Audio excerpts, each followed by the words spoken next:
Hello student, आज हम लोग देखेंगे integrated form of nth order reaction. पिछले क्लास में हम लोग देखे थे problem related with the first order kinetics of the gas phase reaction, साथ ही साथ कुछ स्पेशल केस भी देखे थे। और आज हम लोग देखते हैं nth ऑर्डर रिएक्शन। फिर उसको हम लोग क्या करेंगे, फर्स्ट ऑर्डर के लिए, जीरो ऑर्डर के लिए, फर्स्ट ऑर्डर के लिए देखेंगे, उसको जनरलाइज कर देंगे। nth ऑर्डर रिएक्शन का हम लेंगे केस, उसको इंटीग्रेट करेंगे, फिर सेकेंड ऑर्डर, थर्ड ऑर्डर, हर केस के लिए उसको देखेंगे क्या होता है रिलेशन।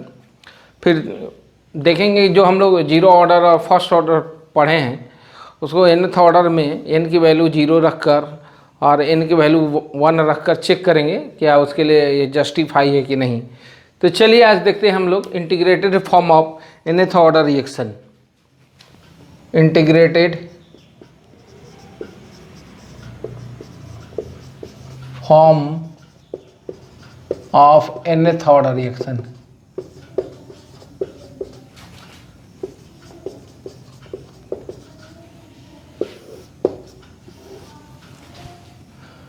देखिए, एक सबसे पहले हम लोग क्या लेते हैं, रिएक्टेंट लेते हैं। हाइपोथेटिकल एक रिएक्शन ले रहे हैं, एक रिएक्शन हाइपोथेटिकल है। इसमें रिएक्टेंट किस में जा रहा है, प्रोडक्ट में।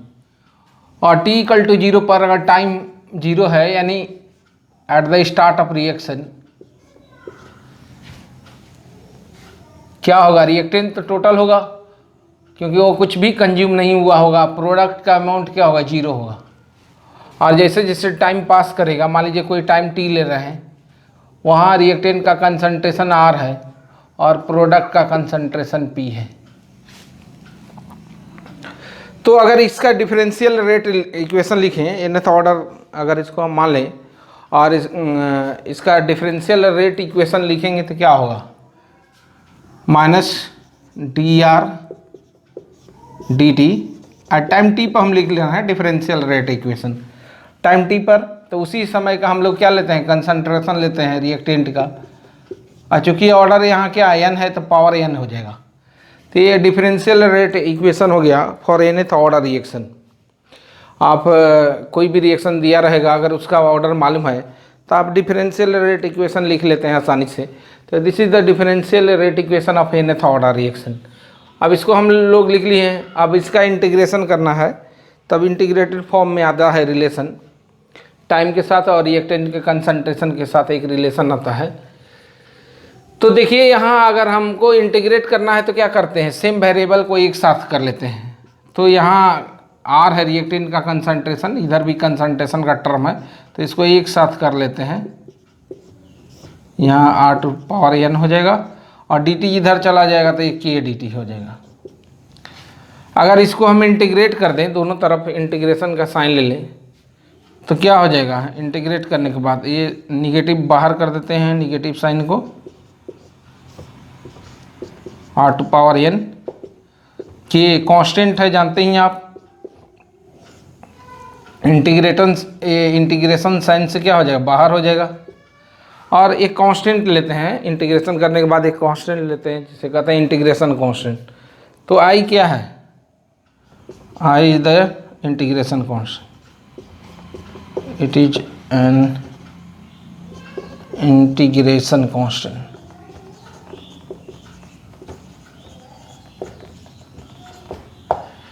i एक इंटीग्रेशन कांस्टेंट है।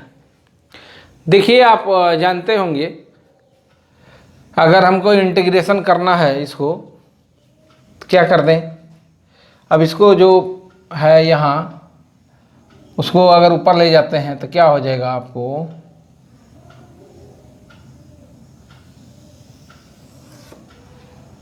ये हो जाएगा आपको माइनस, तो बाहर ही है डी आर, आर ऊपर जाएगा तो क्या हो जाएगा, R to power minus n और डी आर।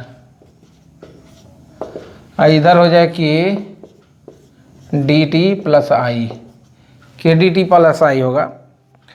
अगर आप जानते होंगे इंटीग्रेशन, यहाँ लिख देते हैं हम x टू पावर n और dx का इंटीग्रेशन क्या होता है, x to power n plus 1 add कर देते हैं पावर में, इंटीग्रेशन में यहाँ हो जाएगा n प्लस 1 प्लस एक इंटीग्रेशन कांस्टेंट मान लीजिए c है। लेकिन ये ध्यान दीजिए वैलिड होना चाहिए। तो अगर एन की वैल्यू अगर -1 हो जाएगा तो नीचे हो जाएगा, तो डिफाइन नहीं होगा। तो यहाँ n नॉट इक्वल टू -1, ये कंडीशन होल्ड करना चाहिए। यहाँ n की वैल्यू -1 नहीं होना चाहिए। तो इसके अकॉर्डिंग क्या होगा आपका, अगर इसका इंटीग्रेशन करेंगे, पहले तो वीडियो पॉज करके इसको नोट डाउन कर लीजिए इतना आप लोग।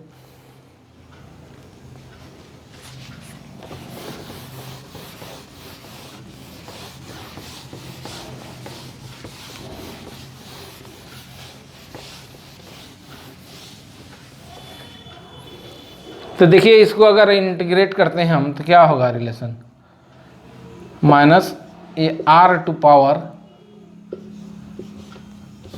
इंटीग्रेशन साइन हट जाएगा, माइनस तो रहेगा ही, ये -n+1 अपॉन क्या हो जाएगा -n+1, और इधर हो जाएगा KT और प्लस I।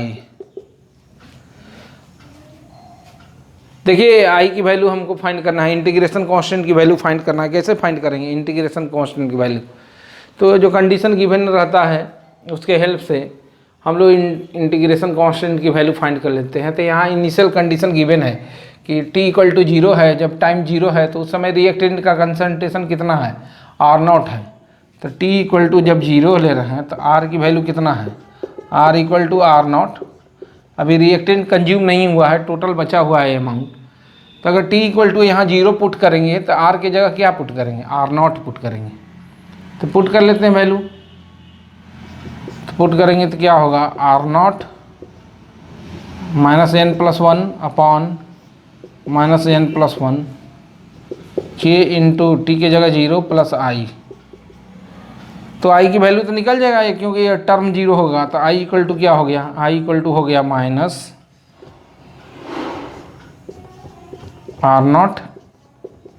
ऊपर में -n+1 और नीचे भी क्या हो जाएगा -n+1। तो इस तरह से I की वैल्यू निकल गया। मान लीजिए इसको इक्वेशन 1 मान लेते हैं, इसमें पुट करेंगे I की वैल्यू। तो इस तरह से I की वैल्यू हम लोग फाइंड कर लिए।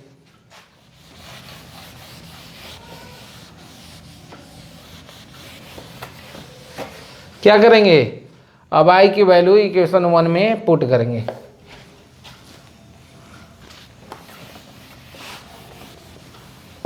ये t इक्वल टू 0 पर है value, t equal to t पर।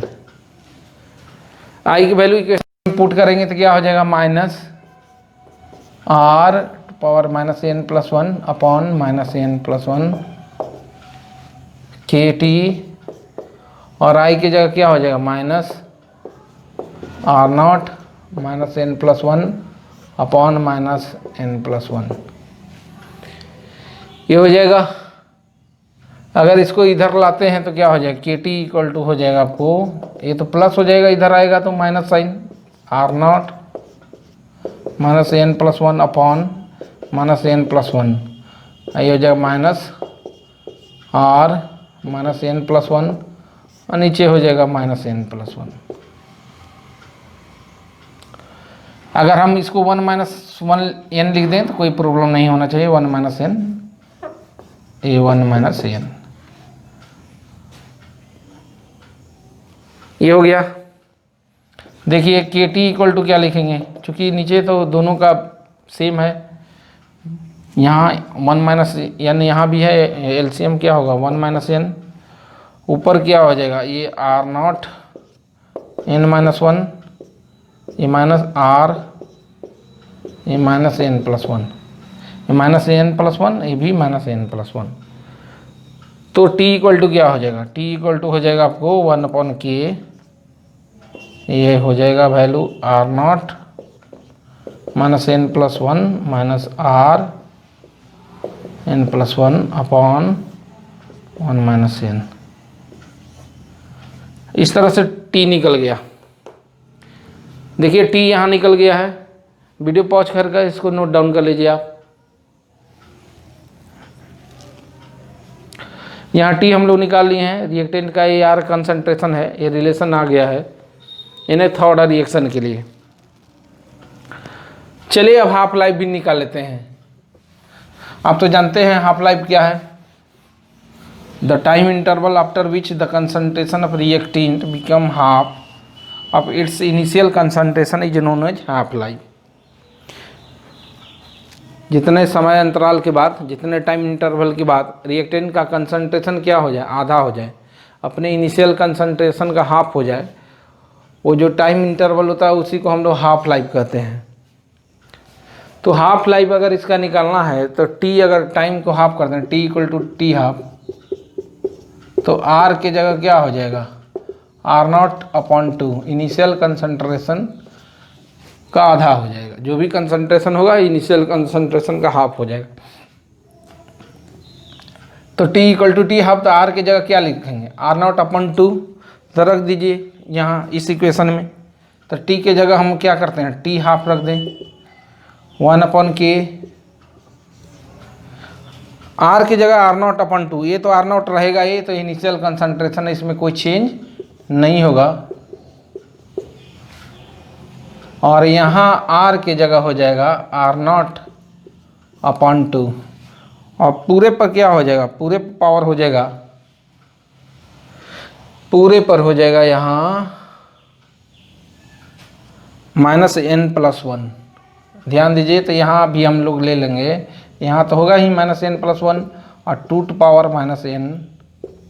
n+1 अपॉन क्या हो जाएगा 1 - n। तो टी हाफ इक्वल टू क्या आ जाएगा, अगर इसको एलसीएम लेते हैं तो इधर चला जाएगा, फिर इसको नीचे ले लेंगे, तो 1/K, ये इधर यहाँ जाएगा तो क्या होगा 2 n+1 और R naught -n+1 minus R naught -n+1, और फिर ये नीचे आ जाएगा तो क्या हो जाएगा 1 - n और 2 n+1। तो इस तरह से कंप्लीट हो गया। अब इसको कॉमन भी ले सकते हैं, यहाँ आर नॉट दोनों में कॉमन भी लेंगे तो टी हाफ इक्वल टू क्या लिखेंगे, आर नॉट को कॉमन ले लीजिएगा, तो आर नॉट को कॉमन भी ले सकते हैं हम। तो अगर कॉमन लेंगे तो टी हाफ इक्वल टू क्या हो जाएगा 1, यहाँ हो जाएगा 2 यहाँ आर नॉट -n+1, ये कॉमन हो गया, ये बच जाएगा 2 n-1, इधर -1, और नीचे क्या बच जाएगा ये 1 - n और 2 n-1, ये बच जाएगा, ये नीचे क्या है कि है। इसको इस फॉर्म में भी लिख सकते हैं आप। तो ये तो आ गया nth ऑर्डर के लिए हम लोग निकाल चुके हैं। एक तो टाइम भी निकाल लिए, टाइम का रिएक्टेंट का कंसंट्रेशन का टाइम के साथ क्या रिलेशन होगा, दूसरा हाफ लाइफ भी फाइंड कर लिए। अब हम लोग को चेक करना है। देखिए इसमें फ़ायदा ये है कि हम लोग क्या करेंगे, एक चीज़ ध्यान दीजिए, जब इनिशियल हम लिए थे यहाँ एक कंडीशन है, जब इंटीग्रेट किए थे एक वैल्यू आया थे,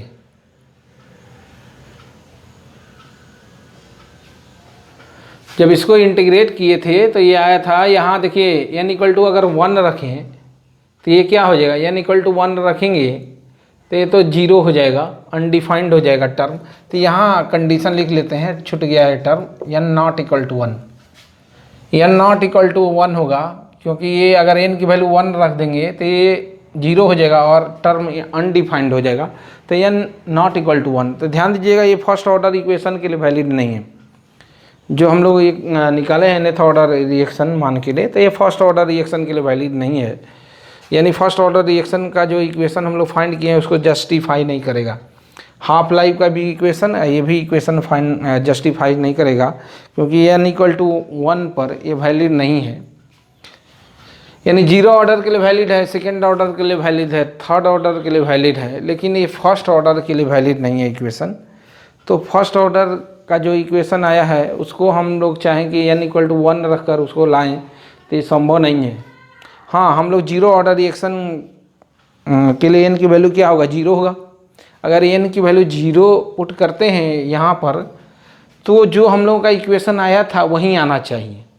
तो इसको हम लोग चेक कर लेते हैं, n इक्वल टू 0 रख कर, यानी 0 ऑर्डर रिएक्शन के लिए और देखेंगे अगर सही आ रहा है तो मतलब सही है, इक्वेशन वैलिड है। फर्स्ट ऑर्डर को छोड़कर सिर्फ फर्स्ट ऑर्डर के केस में वैलिड नहीं है इक्वेशन। तो देख लेते हैं हम लोग, इसको चेक कर लेते हैं डाटा को।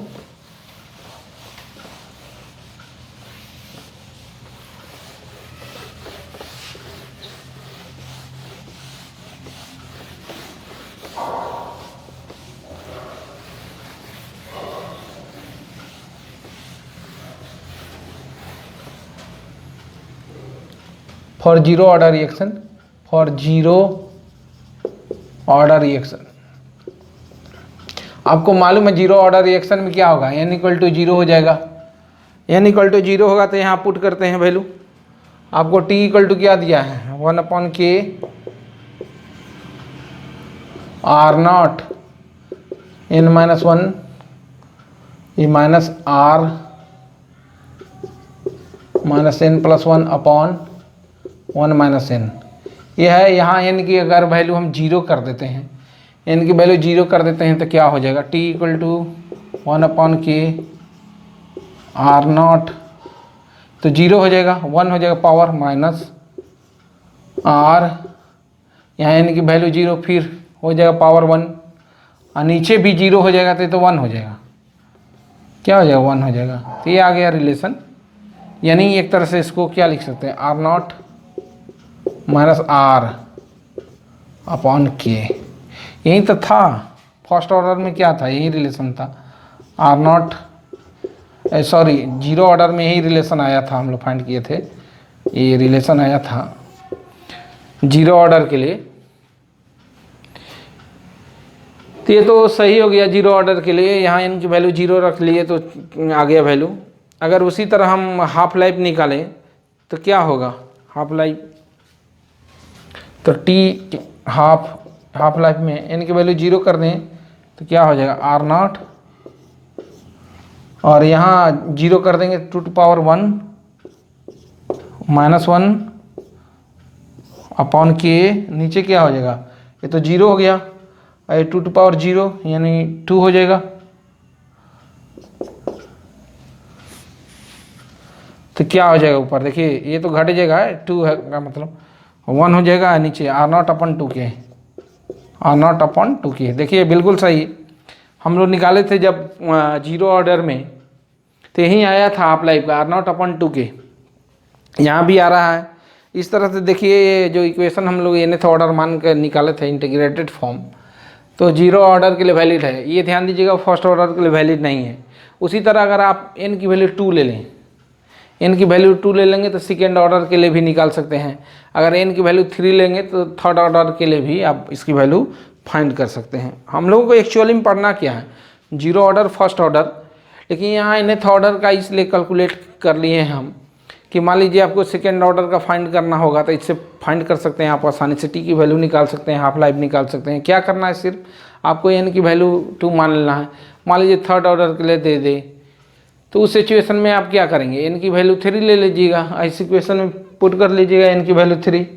n की वैल्यू 3 कर लेंगे तो t का रिलेशन, ये r का रिलेशन टाइम के साथ आएगा। उसी तरह हाफ लाइफ भी निकालेंगे आप, तो आप second order third order reaction का भी हाफ लाइफ और टाइम के साथ रिएक्टेंट का कंसंट्रेशन क्या है उसको भी आप फाइंड कर सकते हैं, सिर्फ n की वैल्यू चेंज करके। तो इस तरह से ये सिंपल हो गया, आपको एक निकाल दिया हम nth फॉर्म मानकर, nth ऑर्डर मानकर। तो इससे क्या फ़ायदा हुआ कि आप सेकेंड ऑर्डर का निकाल सकते हैं, आप थर्ड ऑर्डर का निकाल सकते हैं।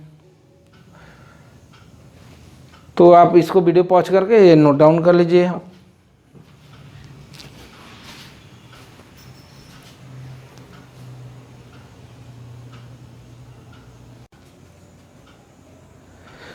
चलिए हम लोग अब देखते हैं सीडो फर्स्ट ऑर्डर रिएक्शन। अब इंटीग्रेटेड nth ऑर्डर रिएक्शन हो गया है, उसमें कोई प्रॉब्लम नहीं होना चाहिए। तो अब हम लोग देखते हैं pseudo first order reaction. Generally अब पहले देख लेते हैं सीडो मॉलिक्यूलर रिएक्शन, क्योंकि हम लोग पढ़ना सीडो फर्स्ट ऑर्डर रिएक्शन, लेकिन पहले जनरल फॉर्म देख लेते हैं, जैसे सीडो मॉलिक्यूलर रिएक्शन क्या है, फिर देख लेंगे pseudo first order reaction, pseudo bimolecular reaction, इसी तरह आगे भी देख सकते हैं। बहुत ज़्यादा कुछ नहीं है, थोड़ा सा पढ़ना सीडो मॉलिक्यूलर रिएक्शन के बारे में, इसलिए इस टॉपिक को आज ही हम ख़त्म कर देते हैं, इसको रखने से कोई फ़ायदा नहीं है। तो सीडो मॉलिक्यूलर रिएक्शन, देखिए सीडो मॉलिक्यूलर रिएक्शन क्या है, पहले इसको देखेंगे। सीडो मॉलिक्यूलर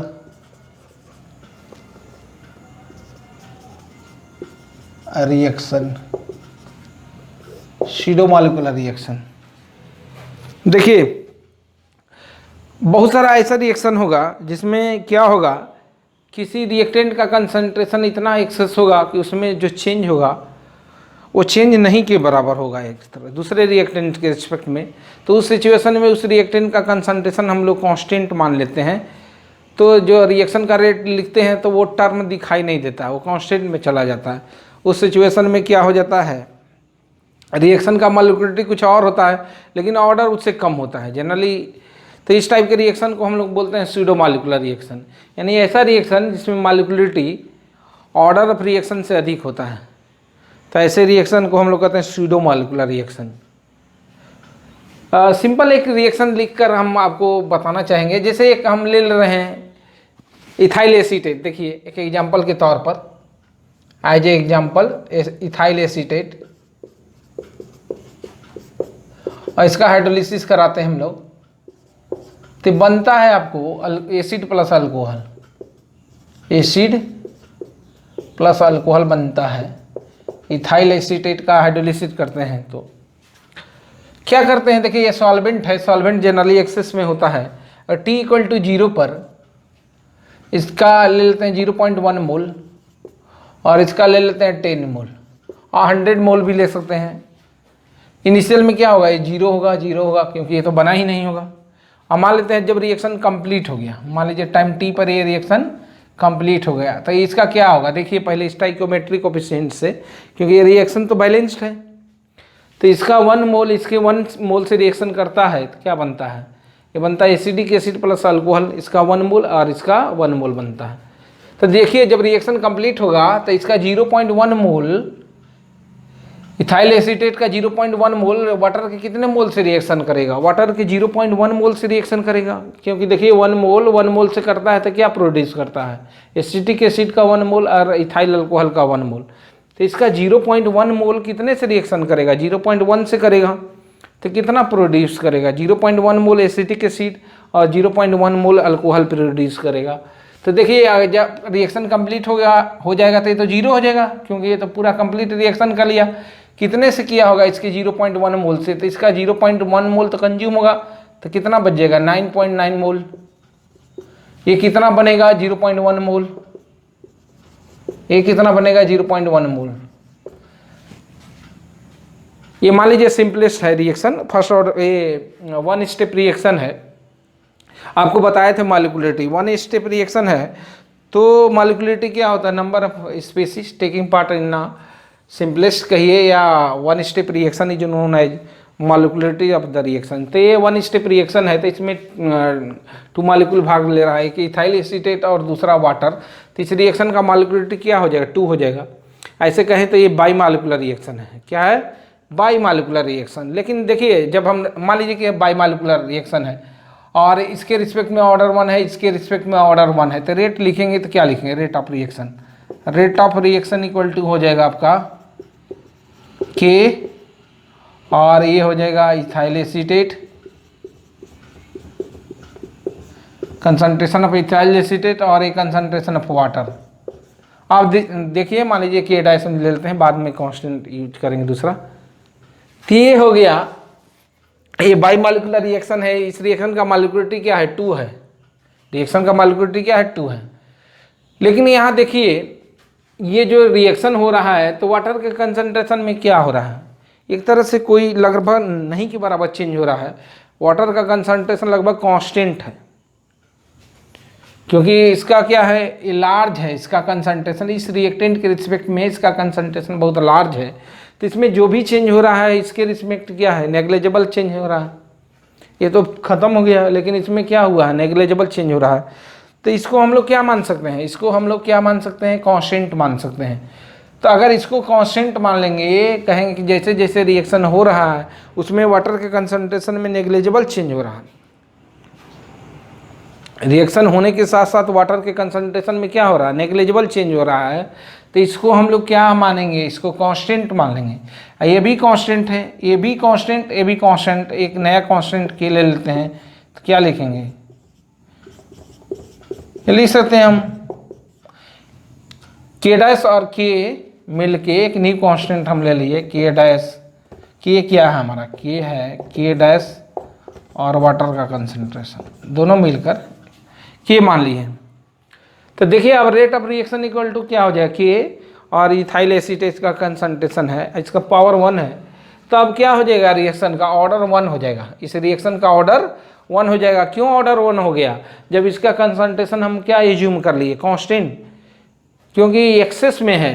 तो अगर मान लीजिए ये बाई मॉलिक्यूलर रिएक्शन है और उसमें एक रिएक्टेंट का कंसंट्रेशन कांस्टेंट हो जाए, उसमें कोई चेंज नहीं हो रहा है, यानी उसका कंसंट्रेशन बहुत एक्सेस हो, बहुत लार्ज हो, उस सिचुएशन में उसके कंसंट्रेशन को हम लोग क्या मान सकते हैं, टाइम के साथ कांस्टेंट मान सकते हैं। तब तो बाई मॉलिक्यूलर रिएक्शन क्या बन जा रहा है, unimolecular reaction, sorry bimolecular reaction, यहाँ तो ऑर्डर से मतलब है, मॉलिक्यूलरिटी तो 2 ही रहेगा। तो यहाँ रिएक्शन का ऑर्डर क्या था, 2 था, लेकिन अब रिएक्शन का ऑर्डर कितना हो जाएगा, ऑर्डर ऑफ रिएक्शन हो जाएगा 1, और मॉलिक्यूलरिटी ऑफ रिएक्शन कितना है, 2 है। तो मॉलिक्यूलरिटी ऑफ रिएक्शन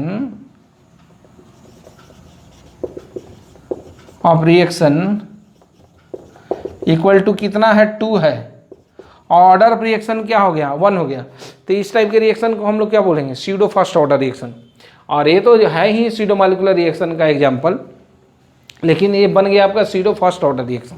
तो किस सिचुएशन में हम कहेंगे स्यूडो फर्स्ट ऑर्डर रिएक्शन, तो जब रिएक्शन का मॉलिक्यूलरिटी क्या हो, 2 और 2 से अधिक भी हो सकता है, when the molecularity of the reaction, when the molecularity of the reaction greater और इक्वल, जो मॉलिक्यूलरिटी n है ग्रेटर और equal to 2, but order of reaction is 1, order of reaction is 1 is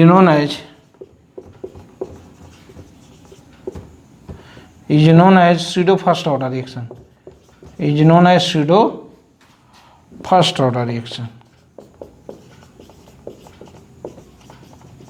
ऐसा रिएक्शन जिसमें रिएक्शन का molecular 2 और 2 से अधिक भी हो सकता है, 2 भी हो सकता है, 2 से अधिक भी हो सकता है, लेकिन ऑर्डर ऑफ रिएक्शन 1 हो, तो उसे हम लोग क्या कहेंगे, स्यूडो फर्स्ट ऑर्डर रिएक्शन, इसे हम कहेंगे स्यूडो फर्स्ट ऑर्डर रिएक्शन।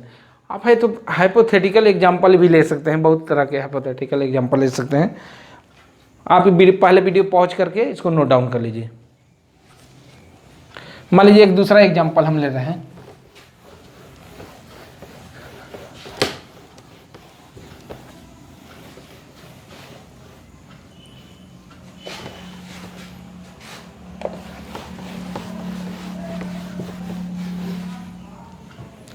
एक एग्जांपल ले रहे हैं, मान लीजिए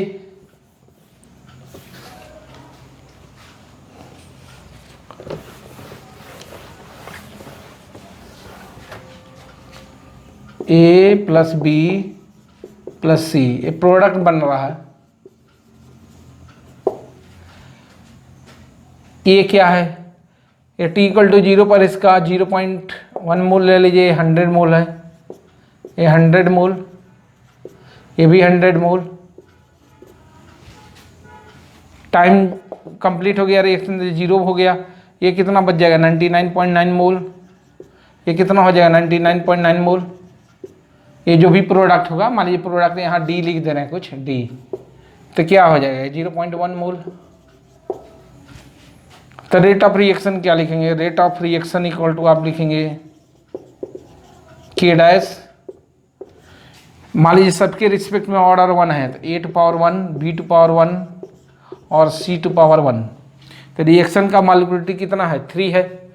ये 1 स्टेप रिएक्शन है, यानी n ग्रेटर, और n की वैल्यू तो यहाँ 3 है, ले लेते हैं।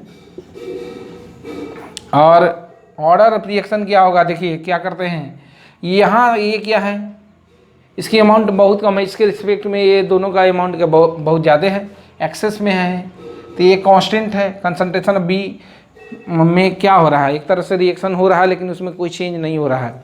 जो भी चेंज हो रहा है वो नेग्लेजिबल चेंज है, आप उसको नेग्लेक्ट कर सकते हैं, यानी उसके कंसंट्रेशन को क्या ले लें, कांस्टेंट ले लें। तो ये बी भी कांस्टेंट है, सी भी कांस्टेंट है, पूरा एक नया कांस्टेंट, और इसके साथ ये क्या कर रहे हैं, कांस्टेंट ले लेते हैं ए,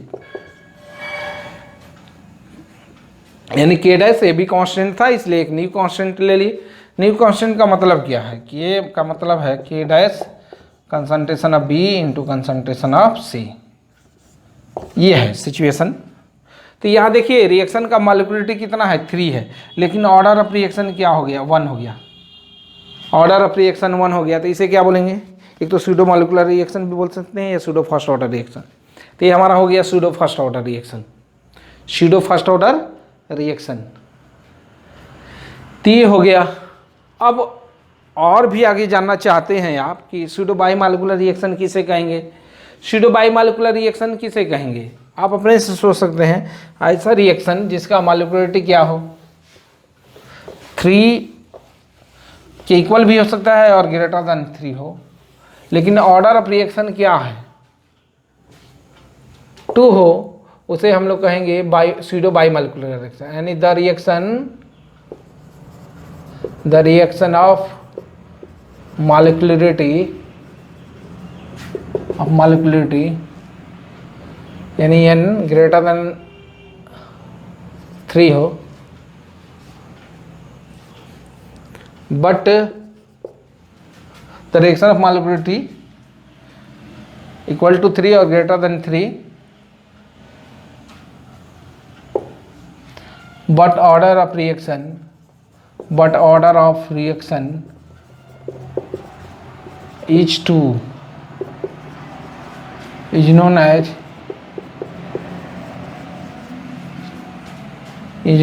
pseudo bimolecular reaction, is known as pseudo